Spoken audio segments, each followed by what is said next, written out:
പൗരാണികമായ പഴയ തറവാട് എന്ന് പറയുന്നതിനേക്കാൾ ഉപരി പൗരാണികമായ തറവാടുകളിൽ ഒന്നാണ്. തറവാടുകളിൽ ഒന്ന് എന്നും പറയാൻ പറ്റില്ല തറവാടാണ് ശ്രീകണ്ഠപുരം ശ്രീരകത്ത് തറവാട്. ആ അകം എന്ന് വരുന്നത് തന്നെ ഞാൻ എൻ്റെ ചെറിയ ബുദ്ധി കൊണ്ട് അവിടെയും ഇവിടെയും ഒക്കെ അന്വേഷിച്ചപ്പോൾ പണ്ടേതോ കാലത്ത് ഗാത്തൂരിലുള്ള ഇന്നും അതിൻ്റെ അവശിഷ്ടങ്ങൾ ആ കുടുംബം അവിടെയുണ്ട്. ഒരു നമ്പൂതിരി ഇല്ലം പരിശുദ്ധ ഇസ്ലാമിലേക്ക് കടന്നു വന്നതാണ് എന്നാണ് അറിയുന്നത്. അതുകൊണ്ടാണ് അകം എന്നുള്ള ഒരു പേര്. സാധാരണ നമ്പൂതിരി ഇല്ലങ്ങൾക്കാണ് അകം എന്നുള്ള പേര് വരാറ്. ആ ഒരു പേരാണ് ശ്രീരകത്ത് തറവാട്ടിന് കിട്ടിയിരിക്കുന്നത്. മരുമക്കത്തായ താവഴി തറവാടായിരുന്നു. ആ മരുമക്കത്തായ താവഴി തറവാട് 1912 ഞാൻ നേരത്തെ സൂചിപ്പിച്ച തളിപ്പറമ്പ് മുനിസിപ്പൽ കോടതിയിലെ ഒരു വ്യവഹാരത്തിലെ ഒത്തുതീർപ്പ് പ്രകാരം 5 താവഴികളായി വിഭജിക്കപ്പെട്ടു. 5 താവഴികൾ. അതില് കുഞ്ഞി ഫാത്തിമ എന്ന് പറയുന്നവരാണ് അതിലെ ഉമ്മമ്മ.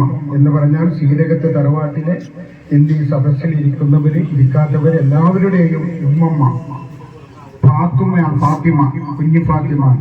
ആ കുഞ്ഞി ഫാത്തിമക്ക് 4 പെൺമക്കളും 5 ആൺമക്കളുമാണ്. മരുമക്കത്തായ താവഴി ആയതുകൊണ്ട് 5 ആൺമക്കളെ ഒരു താവഴി, ബാക്കി 4 പെൺമക്കളെയും 4 താവഴികളാക്കി ശ്രീരകത്ത് തറവാട്. ആ ശ്രീരകത്ത് തറവാട്ടിന്റെ ഒട്ട് തറവാടാണ് ഇപ്പോൾ ദുർബലമായി കിടക്കുന്ന ഈ തറവാട്. ഈ തറവാട്ടിൽ നിന്നാണ് ശ്രീരകത്തിന്റെ മറ്റ് താവഴികളൊക്കെ തന്നെ. ഞാൻ പറഞ്ഞ 4 താവഴികൾ, അതിലൊരു താവഴിയിലാണ് ഞാൻ, മറ്റൊരു താവഴിയിലെ മുനുക്കുട്ടി മുസ്ലിയാർക്ക, വേറൊരു താവഴിയില് മാടത്ത് മുഹമ്മദ് ഹാജിക്ക, മറ്റൊരു താവഴിയില് അപ്പുറത്ത് മുനീറിന്റെ ആ താവഴി. ഇങ്ങനെ 4 താവഴി. ആണുങ്ങളുടെ താവഴി അവരുടെ കാലാവസ്ഥയോടുകൂടി നാമാവശേഷമായി. പെൺതാവഴിയെ മരുമക്കത്തായ പ്രകാരം നിലനിൽക്കും. അതിപ്പോഴും നിലനിൽക്കും. ഞാൻ പറഞ്ഞു വന്നത് അങ്ങനെ 1912 ആ വിധിപ്രകാരം 1000-ഓളം വരുന്ന നമ്പർ വസ്തുക്കൾ ഏരിയേശി തൊട്ട് അങ്ങ് തളിപ്പറമ്പ്, ആന്തൂരിന്റെ അപ്പുറത്ത് പാപ്പിനിശ്ശേരി വരെ ആ വസ്തുക്കളുണ്ട്. അതൊക്കെ വായിക്കപ്പെടുമ്പോഴും തറവാട്ടിലെ കാരണന്മാരുടെ നേരിട്ട് കൈവശം ഉണ്ടായിരുന്നില്ല. അതെല്ലാം കുടിയാന്മാരുടെ കൈവശമാണ്. പിന്നീട് നിയമം വന്നപ്പോൾ അതൊക്കെ കുടിയാന്മാർക്ക് തന്നെയായി. അതില് പരമ്പരാഗതമായി മൗലൂദ് കഴിച്ചു വരുന്നുണ്ടായിരുന്നു തറവാട്ടിൽ അതിനു മുമ്പേ. അങ്ങനെ 1912 കോടതി വിധിയിൽ 6 നമ്പർ വസ്തുക്കൾ മൗലൂദ് കഴിക്കുന്നതിനായി വേണ്ടി മാത്രം നീക്കിവെക്കും. അതിൻ്റെ അകത്ത് വരുമാനമെടുത്ത് ഓരോ താവഴിയിലെയും കാരണവന്മാർ മാറി വരുന്ന മുറക്ക് അതിലെ വരുമാനമെടുത്തിട്ട് മൗലൂദ് കഴിക്കണമെന്നാണ്. അതിലൊരു വസ്തുവാണ് നമ്മുടെ മുമ്പിൽ നിൽക്കുന്ന ഈ വസ്തു. വേറൊരു വസ്തു നമ്മുടെ സ്കൂളിൽ ഇപ്പുറത്തുള്ള വസ്തുവുണ്ട്. മൗലൂദ് പറമ്പ് എന്നാണ് ഇതിന് പറയുക. മറ്റ് 4 വസ്തുക്കൾ ഏരിവേശി അംശത്തിലാണ്. പക്ഷെ ആ വസ്തു ഒന്നും ഇപ്പോൾ നമ്മുടെ കൈവശമില്ല, തറവാട്ടിന്റെ കൈവശത്തിലില്ല. ഉള്ളത് തറവാട്.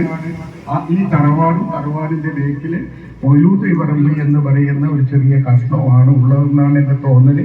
ഇനി അതിന്റെ വക്ക് പിടിച്ചിട്ട് ആരെങ്കിലും കയറി വന്നിട്ടുണ്ട് നാസറടക്കം, കാരണം തറവാട്ടിന് വസ്തുണ്ട്. പക്ഷെ എന്റെ ഒരു തോന്നല് ഞാൻ പറഞ്ഞതാണ്. അപ്പോഴതിന് പരമ്പരാഗതമായി മൗലൂദ് 3 ദിവസമാണ് കഴിക്കാറ്. ഈ തറവാട്ടിൽ തന്നെയാണ് കഴിക്കാറ്. ഈ കാണുന്ന കല്ല് കണ്ട പഴയ കല്ല് എന്ന് പറഞ്ഞാൽ ഒരു 200 കൊല്ലത്തെ പഴക്കമുണ്ട് ആ കല്ല് കെട്ടിന്. ഒരുപാട് ചരിത്രവും പറയാനുണ്ട് ഈ കല്ലിന്. അതിന്റെ പഴക്കം കണ്ടോ? ഇവിടെ ഒരു തണയാണ്. ആ തണയിലാണ് മൗലൂദ് കഴിക്കാനുള്ള ഈ അടുത്ത കാലം വരെ ഉണ്ടായിരുന്നു അടുപ്പ്. ഓർമ്മയില്ലേ? 4-5 അടുപ്പുകളാണ്. അതിന്റെ അപ്പുറത്ത് ഭക്ഷണം കഴിക്കാൻ ഇവിടെയൊക്കെയുള്ള സൗകര്യം. മൗലൂദ് 3 ദിവസമാണ്. ഒരു പാട്ട് തന്നെയുണ്ട് നാട്ടിൽ. സീരാടയല്ലേ, മൗലൂദല്ലേ, പുള്ളോറല്ലേ, കഴിച്ചിട്ടല്ലേ എന്നുള്ള ഒരു വർത്താനം പോലും ഐതിഹ്യം പോലെ ഇപ്പോഴും അങ്ങനെ ആ വസ്തു. പക്ഷെ അള്ളാഹുവിന്റെ അനുഗ്രഹത്തോടു കൂടി അതൊന്നും ഇപ്പൊ നമ്മുടെ കൈവച്ചില്ല. എന്നാലും ഇപ്പോഴത്തെ ഇളമുറക്കാരായിട്ടുള്ള സമൂഹടക്കമുള്ള മുനീറടക്കമുള്ള നാസറുള്ള ആൾക്കാര് ആ പഴയ പാരമ്പര്യം നിലനിർത്തുന്നത് എന്നുള്ളത് കൊണ്ടാണ്. അബ്ദുറഹ്മാൻ ഇവിടെ ഇരിക്കുന്നുണ്ട്, അസീസ് ഉണ്ട്, ഇവരൊക്കെ ഞങ്ങളൊക്കെ ഒറ്റ തറവാടാ. അപ്പൊ അതാണ് ഇങ്ങനെ ഇപ്പൊ ഇത് കഴിക്കുന്നത്. അപ്പൊ ഉസ്താദിൽ വിചാരിക്കുന്നത് എന്തിനങ്ങനെ കൊണ്ടുവച്ചിരുന്ന ഈ വിളക്ക്. അന്നേ മൗലൂദ് രാത്രിയാണ്.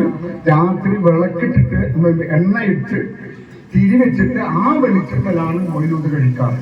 അതിന്റെ വലിയൊരു വട്ടമുണ്ട് ഇപ്പോഴും. അല്ലാതെ അനുഗ്രഹത്തോട് ചെറിയ തോട്ടമൊന്നേ ഉള്ളൂ.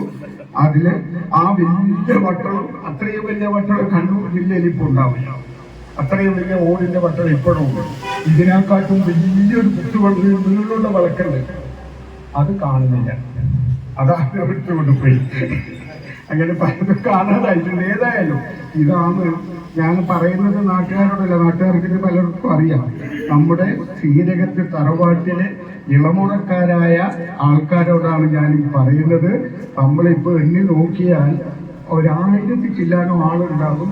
അതും എവിടം വരെ കേരളത്തിൽ അങ്ങോളം ഇങ്ങോളുണ്ട്. പ്രബലമായ ഒരു മേഖല ഇപ്പം നമ്മുടെ എരുമപ്പെട്ടിയാണ്.